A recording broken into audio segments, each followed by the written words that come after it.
اہم واقعہ ہے حضرت فاطمہ سے شادی کا۔ حضرت فاطمہ کی عمر 15 سال تھی، کہیں 18 سال تھی، اور آپ کی عمر 21 سال تھی، وہ تقریباً اتفاق ہے اس پر۔ تو ابوبکر رضی اللہ تعالیٰ عنہ حضرت فاطمہ کا رشتہ مانگنے آئے تو آپ نے معذرت کر دی۔ عمر رضی اللہ تعالیٰ عنہ مانگنے آئے، آپ نے معذرت کر دی۔ تو عبد الرحمن بن عوف رضی اللہ تعالیٰ عنہ نے حضرت علی سے فرمایا کہ تم جا کر بات کرو، تمہاری بات ہو جائے گی۔ کہنے لگے میرے پاس تو اپنا گھر بھی نہیں، اور میں تو بالکل فقیر ہوں، کہ اللہ کے نبی مجھے بیٹی دے دیں گے؟ عبد الرحمن بن عوف کہنے لگے بالکل دے دیں گے۔ تو حضرت علی تشریف لائے مسجد میں، اللہ کے نبی کے سامنے آ کے بیٹھ گئے۔ اب پہلے میں ایک حدیث سناتا ہوں۔ آپ نے فرمایا ما تزوجت وما زوجت الا بوحی من السماء نزل به جبریل، کہ دیکھو لوگو، میں نے جہاں شادی کی، جہاں میں نے اپنی بیٹیوں کی شادی کی، تو آسمان سے جبریل وحی لے کر آئے اور اللہ کا حکم سنایا کہ یہاں اپنی بیٹی کا نکاح کر دو۔ تو اب آسمان سے جبریل آ کے پیغام دے چکے ہیں کہ فاطمہ علی کے لیے ہے یا رسول اللہ، لیکن میرے نبی نے کیا کیا، یہ ایک سبق ہے جو میں آپ سب کو بتانے والا ہوں، اللہ کرے سب تک پہنچ جائے میری بات۔ تو آپ نے حضرت علی سے پوچھا کس لیے آئے ہو؟ تو وہ شرم کی وجہ سے بات نہ کر سکے، خاموش ہو گئے۔ تو آپ کو تو اندر کی بات کا علم تھا، تو آپ نے فرمایا کیا فاطمہ کا رشتہ مانگنے آئے ہو؟ کہ جی ہاں۔ کہنے لگے اچھا انشاءاللہ، یہ کہہ کر چلے گئے۔ ہاں نہیں کی، ہاں نہیں کی، انشاءاللہ۔ ہاں کیوں نہیں کی؟ اوپر تو ہاں ہو چکی تھی، جبریل پہلے آ کے خبر دے چکا ہے۔ ہاں کیوں نہیں کی میرے بھائی بہنوں؟ ہمیں سبق سکھانے کے لیے۔ فاطمہ جیسی بیٹی ہو، محمد مصطفیٰ جیسے والد ہوں، علی جیسا داماد بننے والا ہو، خامد فاطمہ کا بننے والا ہو، تو کوئی کہیں گنجائش ہے انکار کی؟ لیکن میرے نبی کی نظر آنے والے زمانوں پر تھی۔ آپ نے اپنی بیٹی فاطمہ کو بلایا کہ میری بیٹی، میں علی سے تیرا نکاح کرنا چاہتا ہوں، تمہیں منظور ہے؟ تو فاطمہ رضی اللہ تعالیٰ عنہ نے سکوت فرمایا اور خاموش ہو گئیں۔ تو ان کی خاموشی کو آپ نے سمجھا کہ شاید کوئی اندر میں تردد ہے، تو آپ نے کہا بیٹی میں تیری شادی اس سے کر رہا ہوں جو مجھے سب سے زیادہ محبوب ہے، جو علم میں سب سے زیادہ بھاری ہے، اور اللہ کے ہاں اس کا مرتبہ ہے۔ تو حضرت فاطمہ کی خاموشی ہاں تھی۔ پھر آپ باہر آئے اور آپ نے حضرت علی سے کہا لوگوں کو جمع کرو۔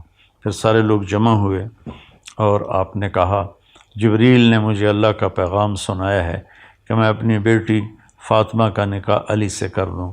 پھر آپ نے وہاں نکاح پڑھایا اور 400 درہم پر آپ نے شادی، مہر 400 درہم مہر پر آپ کا نکاح ہوا۔ اور حضرت علی سامنے بیٹھے تھے، تو آپ نے فرمایا علی میں نے فاطمہ بنت محمد کو تیرے نکاح میں دیا، تمہیں قبول ہے؟ تو انہوں نے زور سے کہا قبول ہے، اور ساتھ ہی سجدے میں گر گئے اور زور سے دعا مانگی، رب اوزعنی ان اشکر نعمتک التی انعمت علی وعلی والدی۔ تو آپ میرے نبی نے کہا آمین۔ اس کے بعد آپ نے سارے مہمانوں کو کھجور کھلائی اور شہد کا شربت پلایا۔ اس طرح تواضع کی، اس طرح مہمان نوازی کی۔ تو میں اس میں ایک بات عرض کرنا چاہتا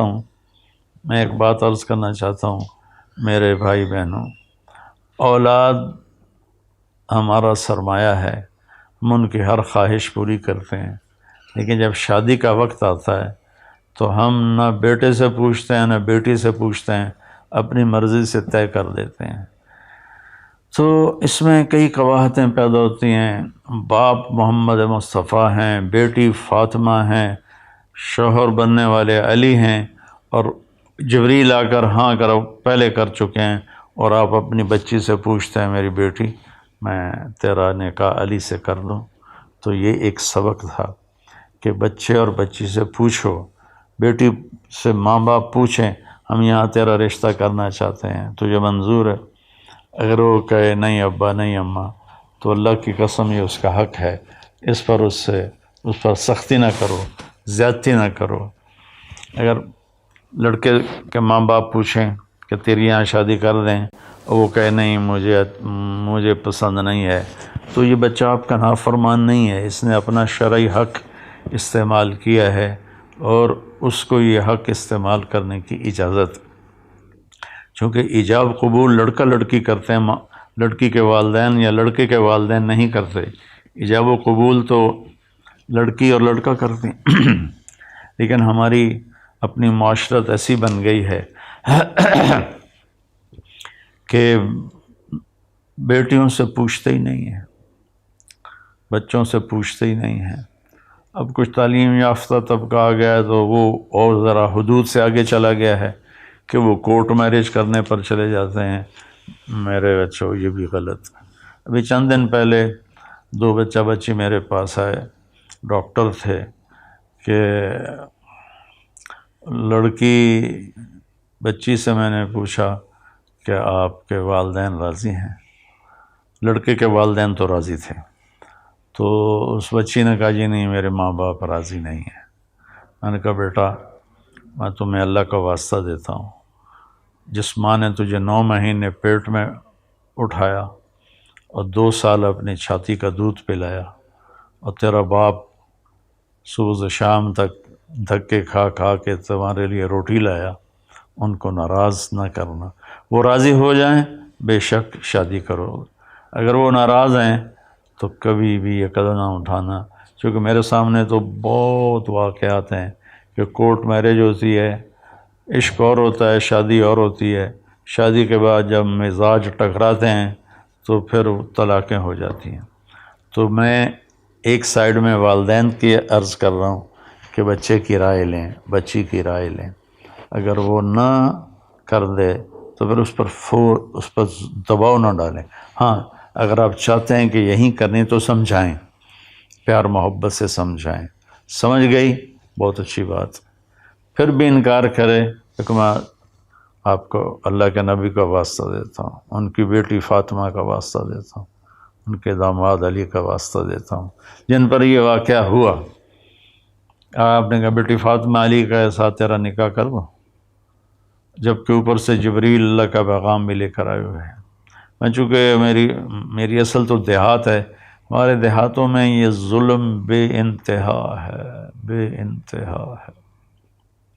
نہیں دیکھتے کہ جوڑ ہے یا نہیں ہے، آپس میں بننے کے چانسز ہیں یا نہیں ہیں، وہ بس ٹھوک دیتے ہیں، اور ساری زندگی پھر وہ آگے طلاق بڑا مسئلہ بن جاتا ہے. تو وہ لڑکا بھی مصیبت میں اور لڑکی بھی مصیبت میں کہ بیچاری طلاق یافتہ کو تو کوئی پوچھتا ہی نہیں ہے. میرے نبی نے فرمایا تمہیں سب سے بڑا صدقہ بتاؤں؟ تو صحابہ نے عرض کی یا رسول اللہ کیا ہے؟ تو فرمایا الابنۃ المردودہ، وہ بچی جس کو طلاق ہو گئی اور وہ لوٹ کے اپنے ماں باپ کے گھر آ گئی، اس پہ خرچ کرنا سب سے بڑا صدقہ ہے.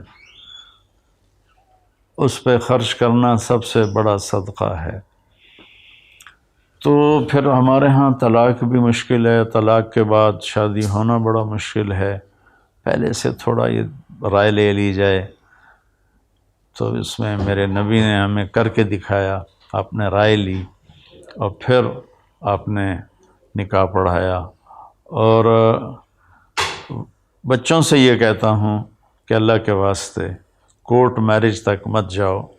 جس ماں نے تمہیں پال پوس کے پروان چڑھایا، جس باپ نے تمہارے لیے اپنی ہڈیوں کا گودا بھی نکال کے رکھ دیا، تم ان کو بالکل ہی ایک سائڈ پہ کر کے کہو ہم نے کورٹ میرج کرنی ہے تو ٹھیک ہے، شرعاً ہو جائے گی، لیکن اس میں برکت کبھی نہیں آئے گی، اس میں محبتیں کبھی نہیں پیدا ہوں گی۔ تو میرے نبی نے یہ سارا کام کر کے ہمیں عملاً دکھایا جبریل کے آنے کے بعد بھی۔ پھر اپنے بڑے اہتمام سے شادی کی، یہ نہیں کہ بس مسجد میں نکاح پڑھا کے علی کے ہاتھ میں دے دیا ہو۔ اپنے چند دن پہلے مجھے روایت ملی کہ حضرت فاطمہ کے دو کھانے ہوئے، ایک ولیمے کا، ایک یا اس موقع پر نکاح کے موقع پر یا رخصتی کے موقع پر آپ نے خود ایک دمبا ذبح کر کے اس کا کھانا بنایا، اس کا سویٹ ڈش ایک بنائی اور سب کو کھلائی۔ اور پھر حضرت علی رضی اللہ تعالیٰ عنہ کو لے کر اندر گئے اور حضرت فاطمہ کا ہاتھ پکڑ کے علی کے ہاتھ میں دیا، یوں کہا علی تمہیں نبی کی بیٹی مبارک، سبحان اللہ، علی تمہیں نبی کی بیٹی مبارک۔ پھر آپ نے فرمایا میری بیٹی، مجھے جو سب سے زیادہ محبوب تھا اور سب سے زیادہ پسند تھا، میں نے اس کے ہاتھ میں تیرا ہاتھ دیا ہے۔ پھر شادی کے بعد آپ نے حضرت علی سے فرمایا ولیمہ کرو، کہ یا رسول اللہ میرے پاس تو کچھ بھی نہیں۔ سعد بن ابی وقاص نے کہا جی میرے پاس ایک چھترا کھڑا ہے، میں وہ ذبح کرتا ہوں۔ وہ چھترا قورمہ بنایا گیا، اس میں چھوارے ڈالے گئے، تازہ روٹی جو کی بنائی گئی، انگور رکھے گئے۔ حضرت انس فرماتے ہیں کہ حضرت فاطمہ جیسا ولیمہ ہم نے مدینے میں کبھی نہیں کھایا، اور سب کو کھلایا، جتنے سب کو اجازت تھی آؤ اور کھاؤ۔ وہ نبی کے ہاتھ کی برکت تھی کہ اس مدینے والے کھا پی کے چلے بھی گئے اور دیگ ویسے ہی بھری پڑی تھی۔ تو اس میں ایک سبق تھا، اس لیے میں نے اس کو تھوڑا تفصیل سے بیان کیا کہ ہماری شادیوں میں بہت آگے پیچھے ہو رہا ہے۔ دیکھو بچوں ہمارا culture girl friend boy friend نہیں ہے۔ اللہ کے واسطے اپنی عزت کو بچاؤ، اس سے بہتر کسی مرد عورت کی کوئی چیز نہیں ہے۔ اللہ کے واسطے اپنی عزت و غیرت کو بچاؤ۔ گرل فرینڈ بوائے فرینڈ یہ کلچر میں یورپ، امریکہ، کینیڈا، آسٹریلیا، ساؤتھ افریقہ کئی دفعہ گیا ہوں اور ساری دنیا 6 بر اعظم پھرا ہوں۔ اس گرل فرینڈ بوائے فرینڈ کے کلچر نے سارے خاندانی سسٹم کو توڑ کے رکھ دیا ہے اور سارا خاندانی نظام تباہ و برباد ہو گیا ہے۔ یہ بھی نہیں کرنا ہے، شادی کرنی ہے، زنا نہیں کرنا ہے، فحاشی نہیں کرنی ہے۔ اور شادی کے بعد بچی اگر یہ کہے کہ میں نے الگ رہنا ہے آپ کے ماں باپ سے، اور ماں باپ صاحب حیثیت ہوں تو ان کے ذمے ہے ان دونوں کو الگ ٹھہرائیں۔ 2 زندگیاں شروع ہونے والی ہیں، جب اس کے اندر ساس آ جاتی ہے، سسر آ جاتا ہے، دیور آ جاتا ہے، بھابھی آ جاتی ہے، نند آ جاتی ہے، تو ایک بڑا عجیب سا ماحول بن جاتا ہے۔ جوائنٹ فیملی سسٹم اچھا ہے اگر اس میں ایک دوسرے سے محبت ہو اور ایک دوسرے کے حقوق کا خیال ہو۔ اگر یہ ایک دوسرے کی غلطیاں پکڑنے کا کام ہو جو کہ ہو رہا ہے تو پھر یہ بڑی مصیبت ہے، یہ جوائنٹ فیملی سسٹم۔ اللہ نے لڑکی کو یہ حق دیا ہے کہ اپنے خامن سے کہے کہ مجھے الگ گھر لے کر دو۔ اگر وہ اس قابل نہیں ہے تو پھر اسی گھر میں کم از کم وہ اس کو ایک کمرہ، ایک ٹوائلٹ اور ایک کچن الگ ضرور دے، ایک پورشن۔ اگر اس کی بھی ہمت نہ ہو تو میں پھر کہا کرتا ہوں کہ پھر اللہ کے واسطے کسی کی بچی کی زندگی برباد نہ کرو کہ اس کے لیے رہنے کے لیے کمرہ ہی نہ ہو۔ تو شادی کے عنوان پر یہ بدعنوانیاں ہم میں ہوتی ہیں۔ اہتمام بھی ہے، اللہ کے نبی نے 2 ولیمے کروائے، تو ایسے شادی کرنا کہ کسی کو پتہ ہی نہ ہو، یہ بھی ٹھیک نہیں۔ ہمارے بعض دیندار لوگ اس میں بہت سختی کرتے ہیں۔ بعض اپنی بیٹیوں کو بٹھا کے گاڑی میں اور جا کے سسرال کے گھر چھوڑ کے آتے ہیں۔ یہ ساری باتیں غیر فطری ہیں۔ اپنی بیٹی کو عزت سے روانہ کرو، یہ اصل اس بچی کا حق ہے. اور اگر کسی کے پاس یہ گنجائش نہیں ہے تو جب تک وہ اس کا انتظام نہ کر لے وہ شادی نہ کرے، ورنہ گھر میں کھچڑی پک جاتی ہے. بہرحال محبت سے گھر چلتے ہیں. حضرت فاطمہ کی شادی اور یہ اس لیے سنا دی کہ اس میں یہ ایک سبق تھا جو مجھے آپ کے سامنے پیش کرنا تھا، اور کہہ بھی رہا ہوں، کہتا بھی رہتا ہوں. اور بہت شکر ہے اللہ کا، لوگوں نے اس بات کو لیا ہے. بعضوں نے اس کا الٹ بھی کیا، مجھے گالیوں بھرا خط بھیجا ہے کہ تو بڑا ذمہ دار ہے، مالدار ہے، تیرے تو نوکر چاکر ہیں، ہمارے گھر میں تو ہمیں روٹی دینے والا کوئی نہیں، تو پھر بہو نہیں کرے گی تو اور کون کرے گا. اب یہ علم کی غلطی ہے، اس میں میرا قصور تو کوئی نہیں ہے. میرے نبی نے بھی جب حضرت علی کا الگ گھر بنا پھر فاطمہ کو روانہ کیا. تو اب ہمارا یہ عجمی ہماری معاشرت ہے کہ ہم ایک ہی جگہ سب رہنے کو کہتے ہیں اتفاق ہوگا. ایک جگہ رہنے سے اتفاق نہیں ہوتا، دلوں کے جڑ جانے سے اتفاق ہوتا ہے، اور زیادہ قریب ہونے سے اتفاق کے ٹوٹنے کا خطرہ ہوتا ہے. تو خیر، اس میں چونکہ سبق تھے، اس میں اہتمام کرنا، اس میں لوگوں میں اعلان کرنا، کھانا کھلانا سب جائز ہے. لیکن جیسے ہمارے مالدار کرتے ہیں، 50 لاکھ کی صرف ایک شادی ہوئی ہے، اس میں 50 لاکھ صرف آتش بازی پہ خرچ کر دیا گیا. تو ایسے ظالمانہ طریقے پر اللہ کا دیا ہوا مال کو آگ لگانا، یہ بھی بڑی نادانی کی بات ہے.